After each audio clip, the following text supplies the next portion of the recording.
dia. Que a graça e a paz do Senhor estejam com todos. Amém? Quero te convidar a abrir o texto que está em 1 Reis, capítulo 18, a partir do verso 1.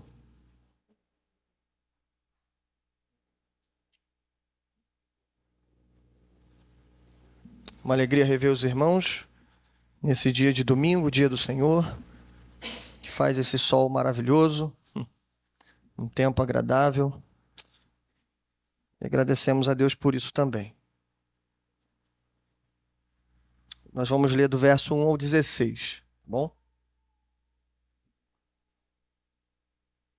Primeiro livro de Reis, capítulo 18, verso 1 ao 16. Posso ir? Vamos lá. Depois de um longo tempo, no terceiro ano da seca, a palavra do Senhor veio a Elias. Vá apresentar-se a Acabe, pois enviarei chuva sobre a terra. Como a fome era grande em Samaria, Acabe convocou Obadias, o responsável do seu palácio, homem que temia muito ao Senhor. Jezabel estava exterminando os profetas do Senhor. Por isso Obadias reuniu 100 profetas, os escondeu em 2 cavernas, 50 em cada uma, e lhes forneceu comida e água. Certa vez Acabe disse a Obadias: vamos a todas as fontes e vales do país. Talvez consigamos achar um pouco de capim para manter vivos os cavalos e as mulas, assim não será preciso matar nenhum animal. Para isso, dividiram o território que iam percorrer. Acabe foi numa direção, Obadias noutra. Quando Obadias estava a caminho, Elias o encontrou. Obadias o reconheceu, inclinou-se até o chão e perguntou: és tu mesmo, meu senhor Elias? Sou, respondeu Elias. Vá dizer ao seu senhor: Elias está aqui. O que eu fiz de errado? Perguntou Obadias.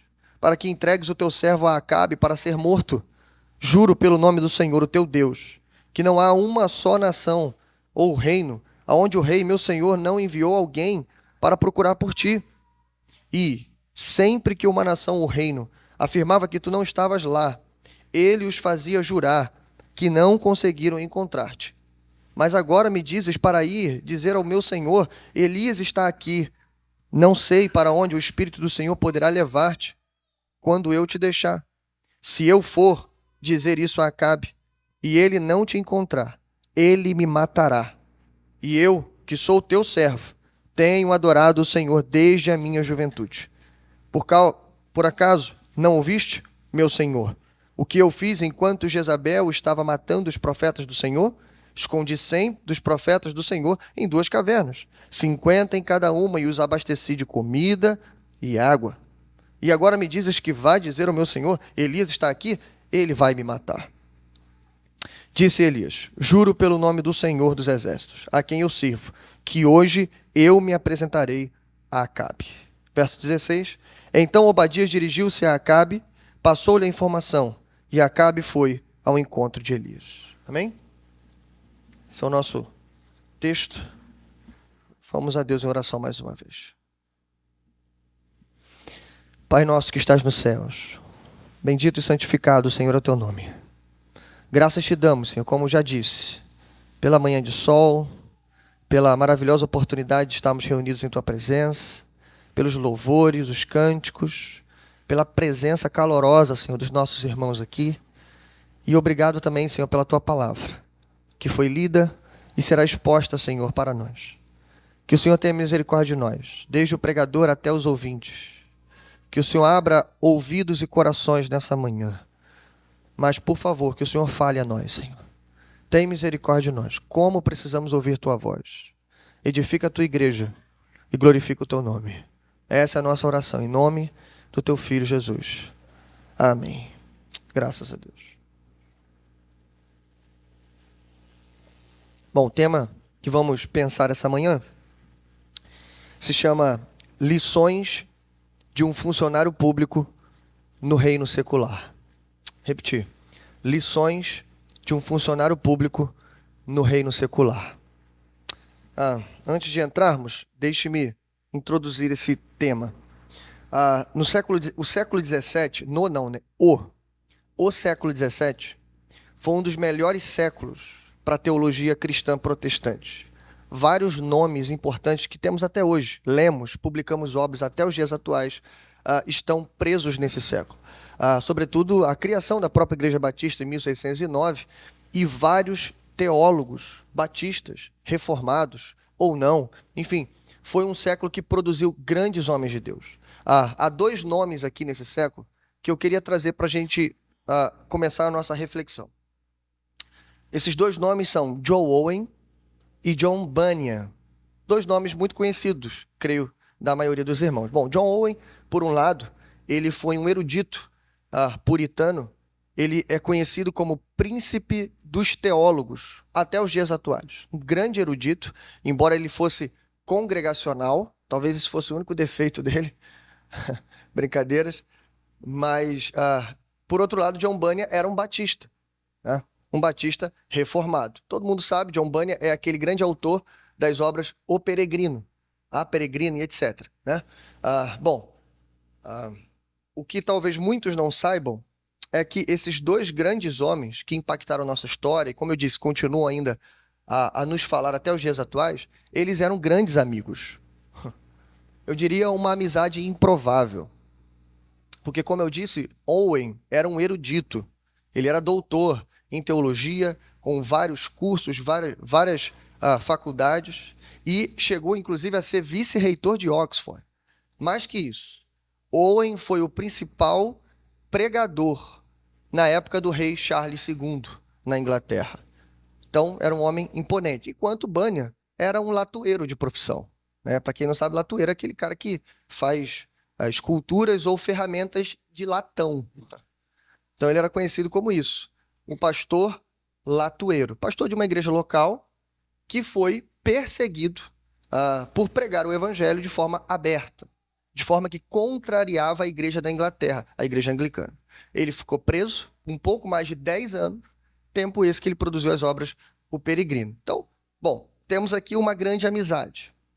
Mas surge uma pergunta em nossas cabeças. Se Owen era amigo de Bunyan e ele era um homem assim tão importante, tão influente, a primeira pergunta que eu fiz quando eu conheci essa história foi: por que Owen não foi preso também? Né? Alguns teóricos vão dizer que porque Owen tinha muito prestígio. Owen era alguém tão importante que não podia ser preso. Bom, a gente aceita isso. Mas a segunda pergunta talvez seja um pouco mais difícil de responder. Por que Owen, com toda a sua influência, nunca conseguiu soltar Bunyan? Bunyan ficou preso, se não me falha a memória, 12 anos. Se eles eram amigos, por que Owen não conseguiu usar toda a sua influência, até política, para soltar Bunyan?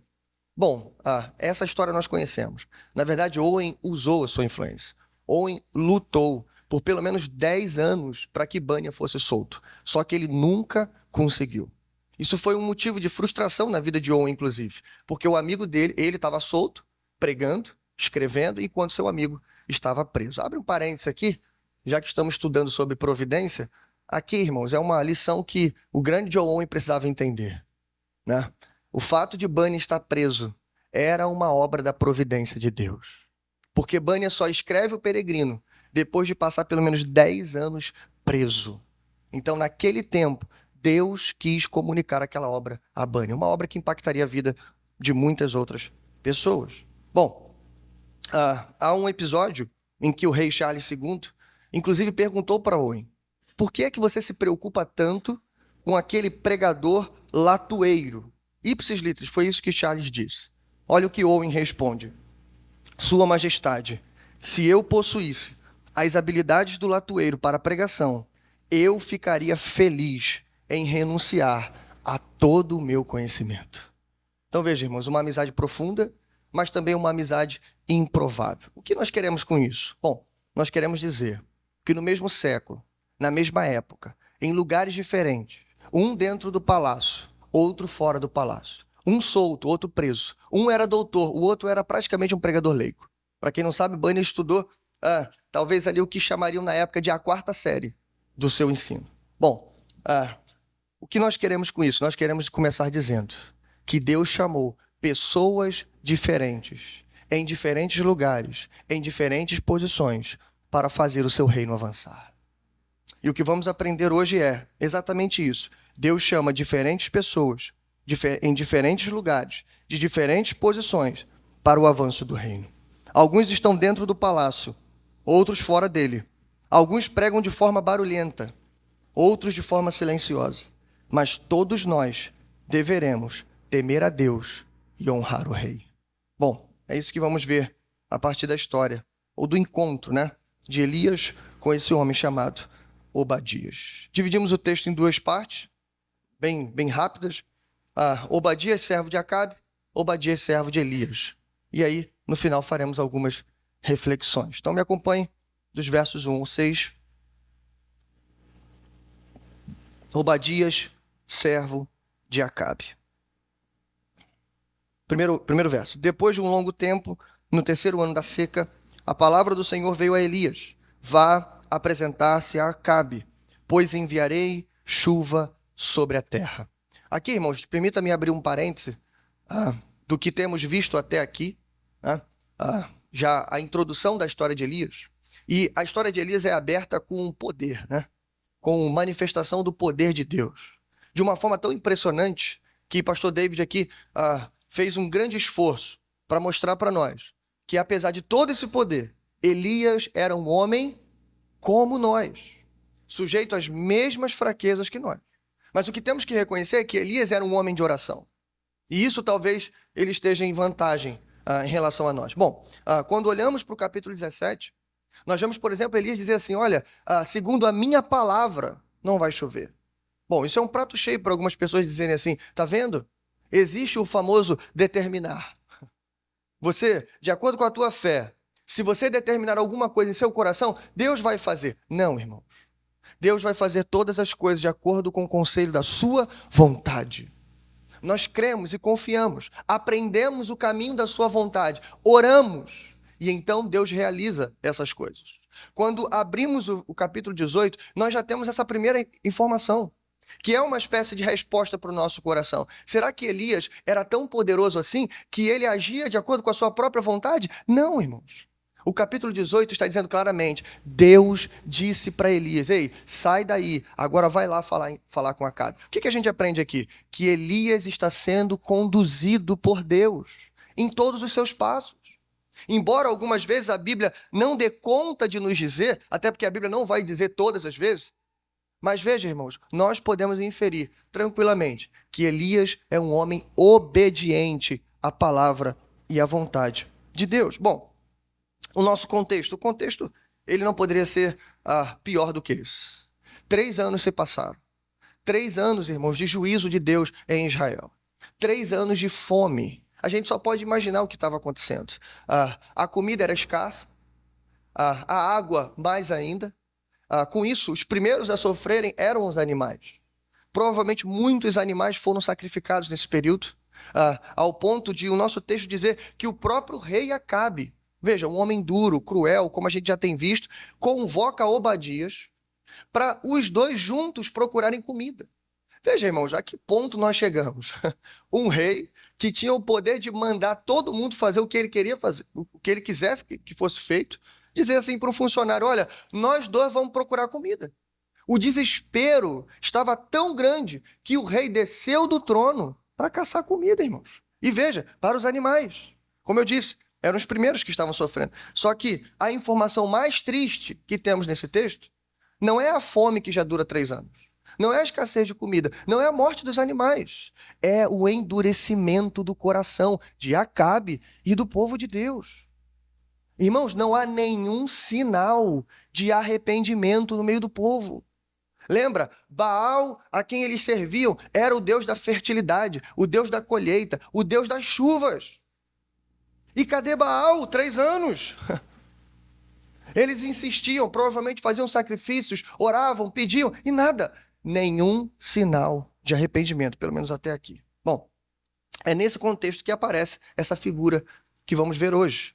Esse homem chamado Obadias. Vamos devagarzinho, vamos lá. Primeiro, Obadia é uma palavra, é um nome que significa servo do Senhor, servo de Yahvé. Tá? Então, a gente ainda não sabe como Obadias era, se ele era realmente um homem de Deus ou não, mas o que a gente já pode dizer é que o nome desse homem, toda vez que ele era chamado, toda vez que era pronunciado, ele já era um testemunho para que todos ouvissem: eu sou um servo de Yahvé. Segunda coisa, o texto nos diz que ele é uma espécie de administrador do palácio. Por isso eu brinquei no tema e chamei de funcionário público, ok? Essa palavra aqui em hebraico, ela se refere a afazeres domésticos.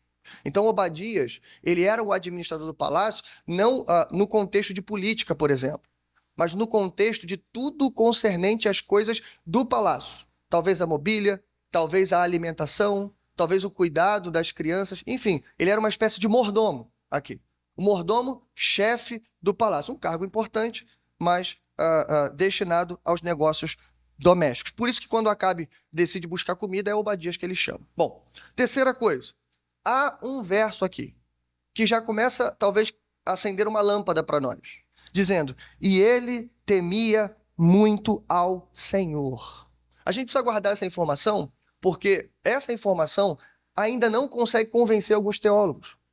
Alguns teólogos, e aqui eu já abro para você, vão dizer que Obadias era uma espécie de funcionário público ruim, tá?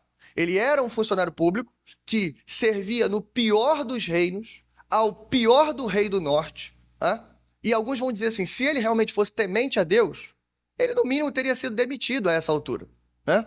Ou morto, na pior das hipóteses. Bom, para citar alguém, eu vou citar o Myers, que ele diz assim: se realmente fosse um homem de Deus, teria assumido uma postura reta e há muito tempo sido demitido por Acabe.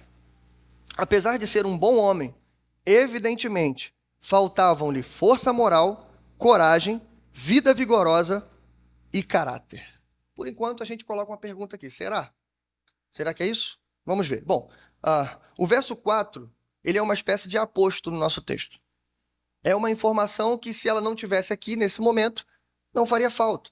Porque a narrativa está dizendo que havia fome e que Acabe mandou chamar Obadias. E depois o texto vai continuar dizendo para quê.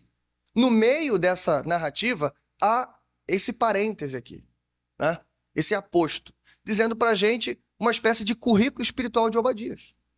Obadias é apresentado como administrador do palácio, mas há um versículo aqui que foge do sentido da narrativa, quando diz: enquanto Jezabel estava eliminando os profetas do Senhor, Obadias reuniu 100 profetas e os escondeu em 2 cavernas, 50 em cada uma, e lhes forneceu comida e água.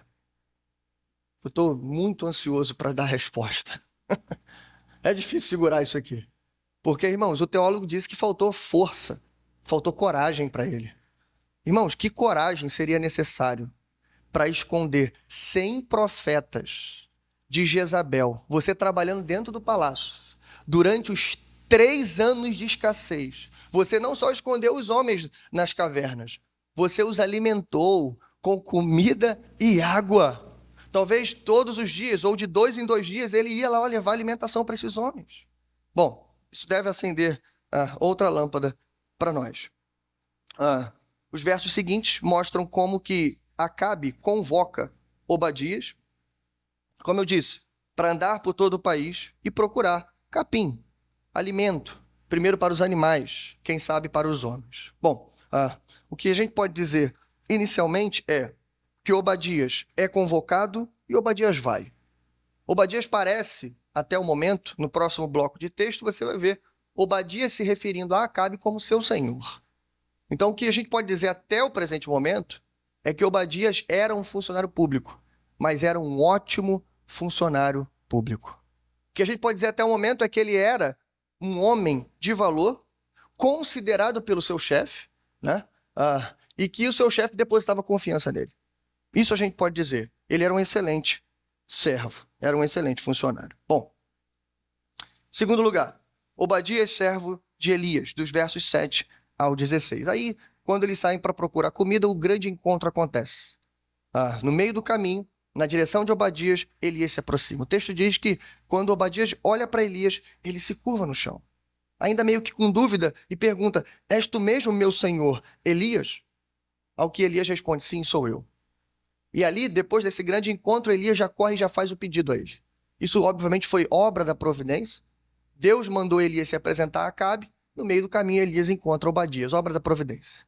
E Elias diz a Obadias: olha, vai dizer ao teu senhor, para que hoje ainda eu vou me encontrar com ele. Bom, aí acontece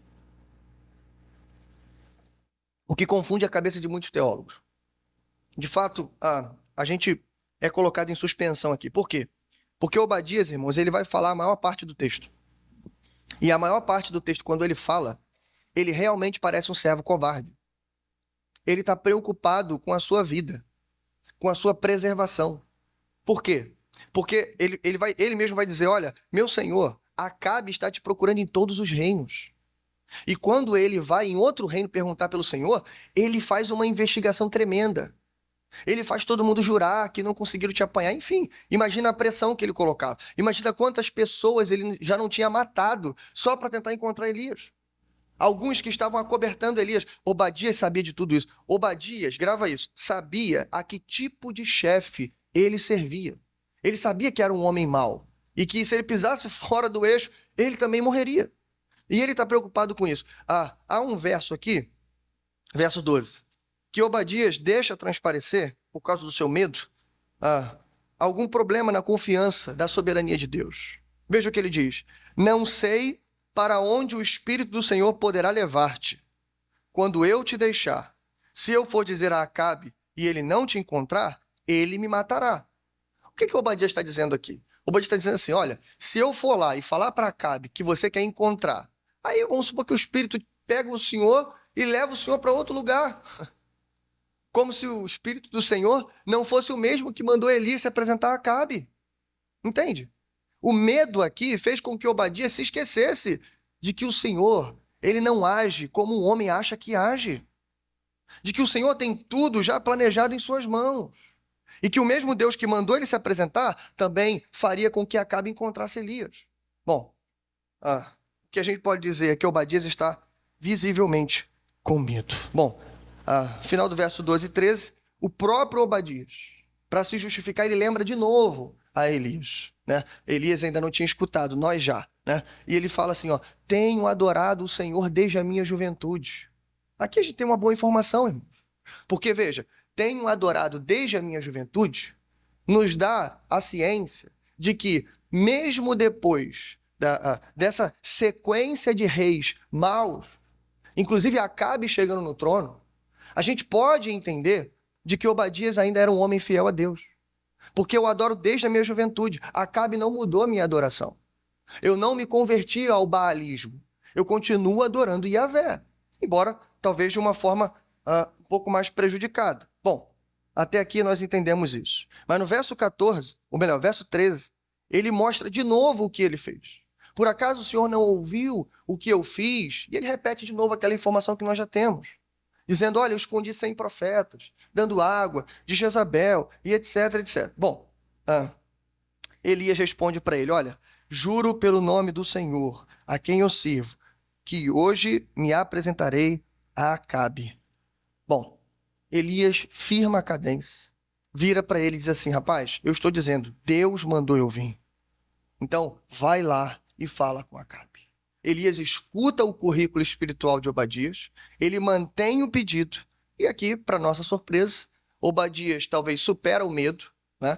Vence esse problema, esse medo pela morte, e o verso 16 diz que então Obadias dirigiu-se a Acabe e passou-lhe a informação. Bom, o que a gente pode dizer até aqui, irmãos? No máximo, a gente poderia dizer que Obadias é um homem igual a nós, mas nada mais do que isso. Pastor, mas Obadias está com medo de perder a vida. E a gente? Não sentimos medo muitas vezes? Talvez não de perder a vida, mas de perder a reputação, de perder o emprego, de perder o puxadinho e tantas outras coisas que eu poderia dizer aqui. Bom, talvez, irmãos, na melhor das hipóteses, nós somos como ele. Como Obadias. Ele não é um servo covarde. Ele é um servo que temeu, mas com a ajuda do servo de Deus, Elias, ele venceu o medo. O ponto que precisamos nos concentrar é, ele serve o Senhor desde a sua juventude. Em um momento de grande crise para a nação, ele escondeu, ele salvou a vida de 100 profetas, de forma corajosa. Agora ele ficou com medo. O profeta vai lá e ajuda ele a superar o medo. Então ele vai e no final das contas ele cumpre a missão. ainda com risco de morrer, mas ele cumpre a missão. Bom, é isso que temos. E podemos concluir, apesar do medo e da hesitação de Obadias, podemos dizer que no fim, ele serviu o profeta Elias. Obadias era servo de Acabe, então também servo de Elias. A pergunta que a gente vai fazer no final é se ele realmente era servo do Senhor. Então, para a nossa reflexão, já caminhando para o final, eu separei a reflexão em duas partes. A primeira, a gente vai responder uma pergunta, e na segunda, outra. A primeira pergunta é: que tipo de funcionário Obadias foi? Se estamos aprendendo lições de um funcionário público no reino secular, a primeira pergunta é essa. À luz do que vimos, do texto, muito simples, muito rápido, que tipo de funcionário Obadias foi? Em primeiro lugar, eu posso dizer isso tranquilamente. Obadias foi um servo leal ao seu empregador. Obadias foi um servo leal. Isso aqui, irmãos, é importante para nós. Eu não vou repetir o texto, você já entendeu. Obadias chama Acabe de seu senhor.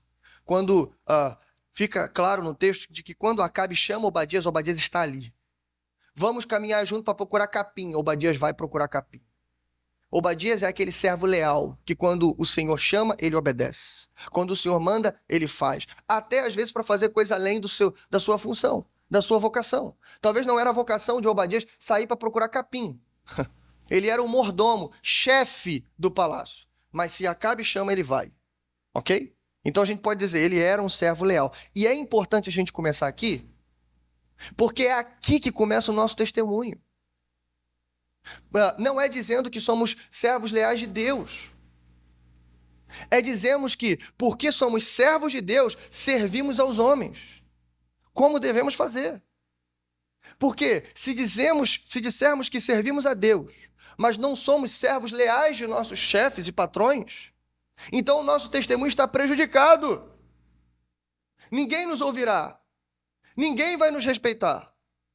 Bom, Paulo vai dizer de uma outra maneira, mas querendo dizer a mesma coisa, em Colossenses 3, 22 ao 24, quando ele diz: escravos, obedeçam em tudo a seus senhores terrenos, não somente para agradá-los quando eles estão observando, mas com sinceridade de coração, pelo fato de vocês temerem o Senhor. Tudo o que fizerem, façam de todo o coração como para o Senhor, e não para os homens, sabendo que receberão do Senhor a recompensa da herança, e é a Cristo, o Senhor, que vocês estão servindo. Veja, irmãos, isso serve para o Senhor bom e para o Senhor mau. Isso serve para o rei bom e para o rei mau. Isso serve para Asa, mas também para Acabe. Se ele manda fazer, você tem que obedecer. Desde que isso não fira, obviamente, algum princípio bíblico. Mas você precisa ser um servo leal ao seu empregador. Segunda coisa que podemos dizer: sim, Obadias era um servo leal ao Senhor. Ele era um homem que temia muito ao Senhor. Como eu já disse, ele escondeu 100 profetas e os alimentou. Ele chamou Elias de Senhor, da mesma forma como ele chamou Acabe de Senhor. Veja, o meu rei, o meu chefe é o meu Senhor, mas Elias, tu também é o meu Senhor. Por quê? Porque você é servo do Deus Altíssimo. Isso é uma prova de que Obadias é leal ao Senhor. De novo, ele afirmou que adorava o Senhor desde a sua juventude, e no final das contas ele cumpriu a missão dada por Elias, apesar do risco da sua própria vida. Philip Ryken vai resumir um pouquinho da lealdade de Obadias dizendo o seguinte: a lealdade de Obadias a Acabe não o impediu de ser fiel a Deus. Quando chamou Acabe de Senhor, ele o fez por respeito, reconhecendo que Deus era o seu mestre supremo. Tratou Elias com o mesmo respeito, chamando-o de Senhor também. Enquanto Acabe não lhe pedisse algo que violaria os mandamentos de Deus, Obadias continuaria sendo completamente leal. Ele pode não ter falado nada sobre o seu compromisso espiritual, mas quando surgiu uma situação crítica, obedeceu a Deus e não aos homens. Ele não permitiu que sua lealdade ao rei de Israel minasse sua lealdade ao rei dos reis. Amém?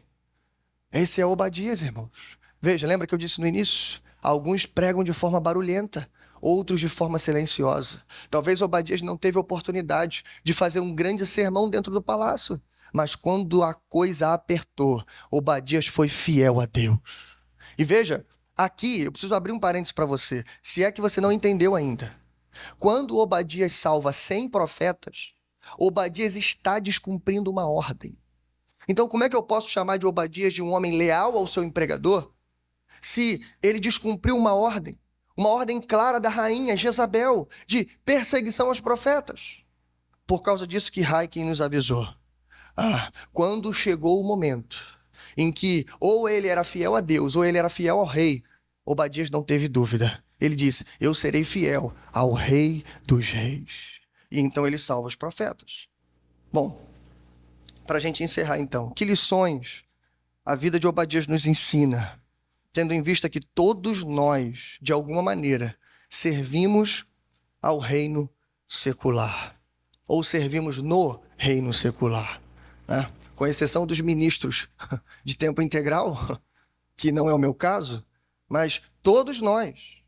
E aqui eu usei funcionário público porque, de fato, Obadias era um funcionário público, mas aqui eu me refiro, irmãos, a qualquer pessoa, até os autônomos, inclusive os empresários. Porque há uma mística de alguns dizerem assim, não, eu vou trabalhar para mim. Irmãos, ninguém trabalha para si. Até o empresário trabalha. E sabe quem é o patrão do empresário? Os seus clientes, a sua clientela.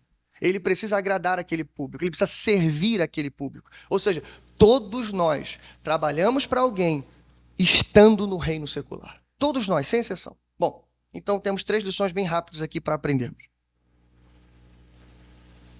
Primeiro, que nem todos os reinos e reis são iguais. Alguns são muito piores do que os outros. Essa é a primeira lição que eu aprendo. Talvez isso explique, em certa medida, por que a atitude de Obadias é tão diferente para nós. Talvez a gente queria um cara brigão, um cara apologeta, gritando no meio do palácio, tipo Lutero. Só que tem uma coisa que a gente precisa entender. Alguns reinos são piores do que os outros.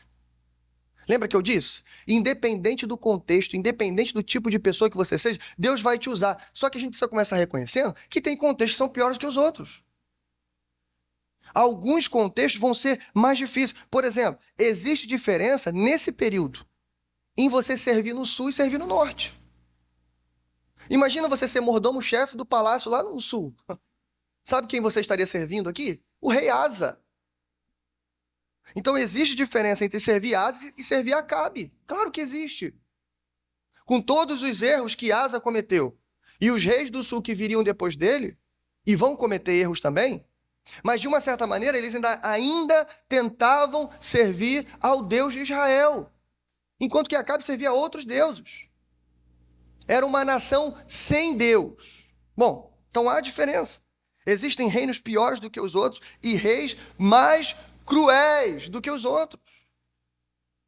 Bom, mas em segundo lugar, que nem todos foram chamados para serem perturbadores. Alguns serão mordomos no palácio. Isso aqui é importante porque, já dando um spoiler, o próximo verso nosso, quando acontece o encontro entre Elias e Acabe, a primeira coisa que Acabe diz para Elias, és tu o perturbador de Israel. E aí Elias vira para ele e fala assim, não, perturbador é você e teu pai. Estão adorando outros deuses e tal. Veja que diferença. Em menos de, 2 minutos, Elias já está confrontando o rei. E, de fato, sendo um perturbador na vida do rei. Então, esse é o ministério de Elias, irmão. Alguns vão ser assim, mas, ei, não se intimide. Pastor, mas eu não tenho essa coragem. Porque talvez você não foi chamado para isso, meu irmão. Talvez você foi chamado para ser um mordomo dentro do palácio. Para trabalhar junto com o prefeito. Para trabalhar junto com as autoridades. E é lá que você vai ficar e Deus vai te usar também, meu irmão. Com o teu jeitinho, com a tua forma de falar. Mas é lá que Deus quer te usar. Bom, felizmente eu digo, Elias não é o modelo que todos nós devemos seguir. Quem foi que te disse isso? Ah, eu tenho que ser como Elias. Então, peraí, você vai começar a andar com roupas estranhas, né? Você vai começar a gritar no meio da praça? Não, irmão, não é isso. Elias tem um ministério dele, e existem muitos Elias nos nossos dias. Graças a Deus por isso. Mas também tem muitos Obadias. E como a gente precisa formar Obadias? Botar gente nossa infiltrada lá dentro para orar pela nação, com cosmovisão cristã, com o coração cheio da palavra do Senhor. Bom, alguns serão Elias, outros serão Obadias. E isso não tem a ver com personalidade, mas isso tem a ver com seu chamado. Ah, pastor, mas eu sou muito tímido. Ei, se Deus te chamar como Elias, presta atenção, a tua timidez vai embora. As palavras virão, a coragem vem, porque é o poder do Senhor. Veja o que Paulo vai dizer em Efésios 4. Eu vou ler o verso 1 e depois eu salto para o 11. Como prisioneiro do Senhor, rogo-lhes que vivam de maneira digna da vocação que receberam. Veja, vocação, chamado. Verso 11. Ele designou alguns para apóstolos, outros para profetas, outros para evangelistas e outros para pastores e mestres. Veja, nem todos são pastores. Cada um foi chamado para uma coisa diferente. Aí lá no final ele diz, qual é o objetivo de tudo isso? Veja, até que todos alcancem a unidade da fé, do conhecimento do Filho de Deus e cheguemos à maturidade, atingindo a medida da plenitude de Cristo. Por isso, nem todos seremos iguais. Mas em terceiro e último lugar, que em todos os momentos devemos saber como agir. Todos os momentos devemos saber como agir. Veja, a Bíblia nos ensina duas coisas aqui. Primeiro, que devemos respeitar ao rei. 1 Pedro 2, 13 e 17 diz assim, por causa do Senhor, sujeitem-se a toda autoridade constituída entre os homens, seja ao rei como autoridade suprema. Tratem a todos com o devido respeito, amem os irmãos, temam a Deus e honrem ao rei. Veja, temam a Deus e honrem ao rei. Por que o temor a Deus vem primeiro? Porque você honra ao rei, porque você teme a Deus. Só que uma segunda informação também é verdadeira aqui. Se você teme a Deus, você terá que honrar o rei. Lembra? Seja ele um rei bom ou um rei mau, de acordo com a sua concepção. Você terá que honrá-lo. Essa é uma lição difícil, mas precisamos aprender. Segundo, a Bíblia nos ensina, primeiro, que temos que respeitar o rei, mas também que em algum momento teremos que desobedecer o rei. Eu não vou gastar aqui, irmãos, tempo com isso. Você já está ciente disso, enfim, já sabe de tudo isso. Vamos citar aqui só alguns textos. Veja, Filipenses 3:20. Primeiro, a nossa cidadania, porém, está nos céus, de onde esperamos ansiosamente um Salvador, o Senhor Jesus Cristo. Mas eu poderia incluir aqui as parteiras hebreias. Eu poderia incluir Esther, mulher do grande Assuero, vivendo no palácio do rei. Esther é interessante, sabe por quê? Esther se parece muito com Obadias.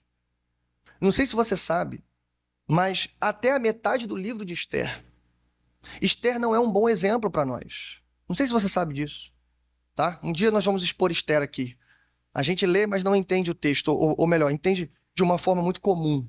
A gente acha que Esther é uma espécie de Cinderela, uma espécie de princesa que era pobre e se tornou rainha. Não, irmãos. Esther estava junto com um povo que não quiseram retornar para a terra prometida quando foram libertos. Continuaram vivendo na Pérsia, debaixo de um rei mau. Todos os indícios no livro de Esther dizem que Assuero era o pior dos governantes. Pior.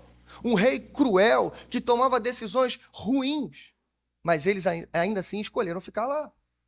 Bom, ela estava confortável no palácio.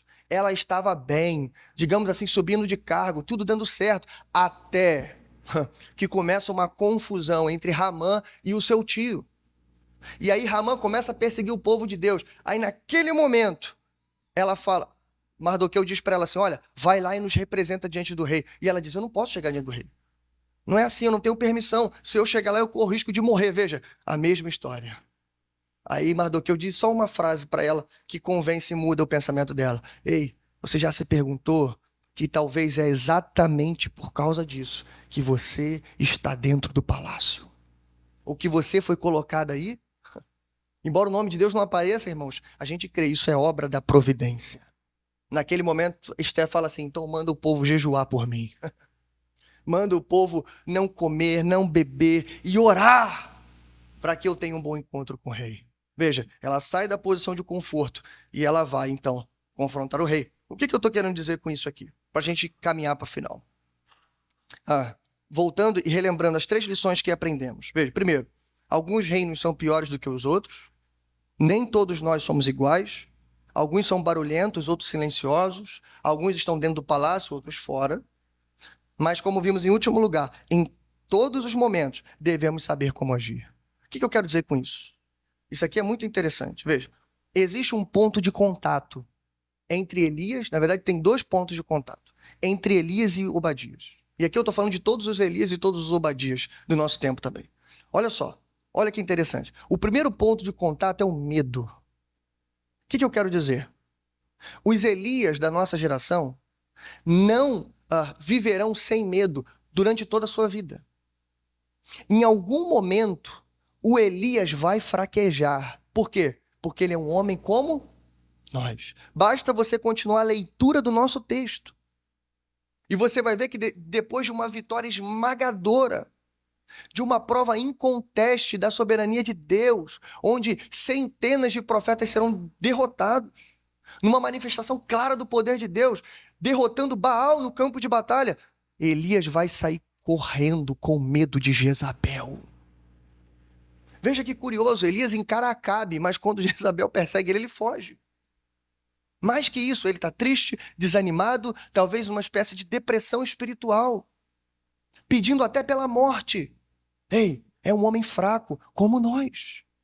Esse é o ponto de contato, percebe? Obadias está com medo no nosso texto, mas daqui a pouco Elias também vai estar.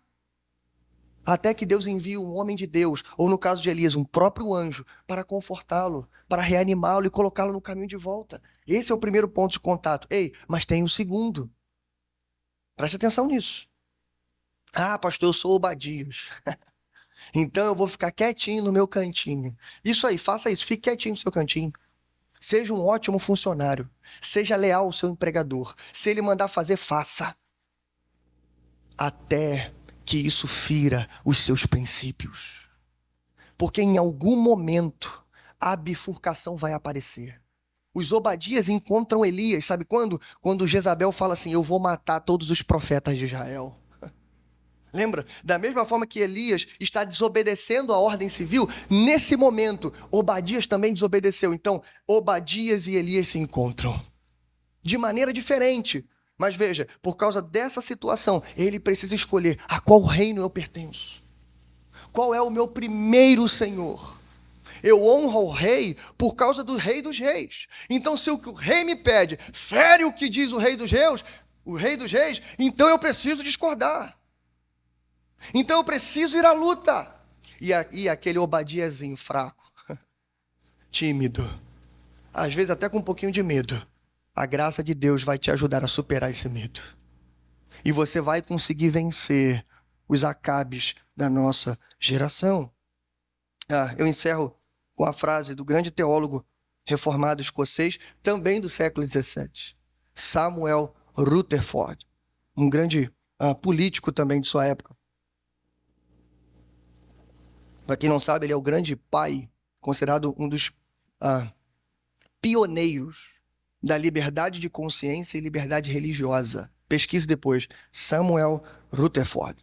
Ele vai dizer o seguinte: faz parte da sabedoria de nosso Senhor fazer com que sua igreja esteja sempre por um fio. Ainda assim, o fio não se parte, pois está preso àquele que é a escada da casa de Davi. Amém? Bom, irmãos, esse é o nosso desafio. Eu não disse que seria fácil. Não foi fácil para Elias viver fugindo. Não foi fácil para Obadias morar no palácio e ainda assim ser fiel a Deus. Eu também sei que não é fácil para você. Não é fácil para mim, não é fácil para nós. Mas estamos aqui Justamente para isso, para termos as nossas forças renovadas e para entendermos que se o ponto de ruptura não chegou, um dia ele chegará. Prepare o teu coração, treine a sua mente, treine o seu espírito. Ei, desista do amor aos homens, mas desista do ódio também. O homem que está sentado na cadeira presidencial não pode ser amado por nós, mas também não pode ser odiado também. Nós temos que honrá-lo. Só para citar um exemplo. Mas você pode pensar no seu patrão. Você pode pensar em quem você quiser. Como é difícil isso, hein? Né, David? Difícil, né? Mas, bom, a gente tem que treinar isso aqui. Nós não podemos... Eu estou falando do meu patrão, viu? Estou falando do presidente, não. Bom, mas como é difícil, irmãos. Mas veja, o amor a um governante ou o ódio a ele é, os dois, um sinal de idolatria no seu coração. Então, tanto quem ama quanto quem odeia precisa trabalhar isso também. Sabe por quê, irmãos? Porque em algum momento o ponto de ruptura vai chegar, seja com ele ou seja com outro. Estamos todos no reino secular, independente de quem sente lá. Para que a escritura se cumpra, a igreja deverá ser perseguida. Não é o que queremos, mas é o que vai acontecer. Talvez já esteja acontecendo, se você abrir os olhos um pouco. Então preste atenção, continue confiando no Senhor. Treine o seu coração, para que quando esse momento chegar, você não seja servo de Jezabel, mas você seja servo do Senhor. Amém? Vamos a Deus em oração. Pai nosso que estás nos céus, bendito e exaltado, Senhor, é o teu nome. Obrigado, Senhor, pela tua palavra. Como é bom, Senhor, ler um texto de mais de 3.000 anos de idade. Uma história, Senhor, que passa disso. E ver, Senhor, o teu povo com os mesmos desafios que nós temos hoje. E ver, Senhor, homens de Deus tão diferentes, como Bânia e Owen, como Elias e Obadias, mas que são os dois juntos, ao mesmo tempo, servos do Deus Altíssimo. Trabalhando em lugares totalmente diferentes, mas servindo ao Senhor no final das contas. Então a minha oração, Senhor, é para que o Senhor fortaleça o nosso coração, para que o Senhor coloque essas lições dentro de nós e para que aprendamos, Senhor, a sermos melhores funcionários, seja onde estivermos, Senhor. Seja qual for o nosso ambiente de trabalho, o tipo de trabalho que exercemos, não existe trabalho menos importante que o outro. Todos os trabalhos, todos os lugares são lugares para testemunharmos da tua palavra e do teu amor. Então nos ensina, Senhor, a termos a ousadia de Elias, mas a termos o espírito humilde de Obadias.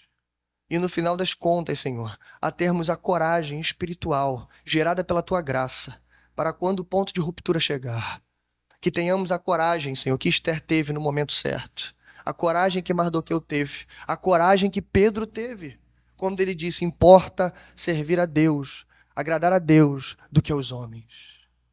Tem misericórdia de nós, Senhor. Fica conosco. Grande é o nosso desafio. E ainda que as coisas piorem, nós ainda serviremos o Senhor. Então, Senhor, que venha o teu reino, que venha o Rei, o quanto antes, Senhor, para que o teu nome seja glorificado em toda a terra. Mas antes disso, usa a tua igreja para proclamar o teu reino, até que o Senhor venha. Em nome de Jesus. Amém. Amém. Graças a Deus.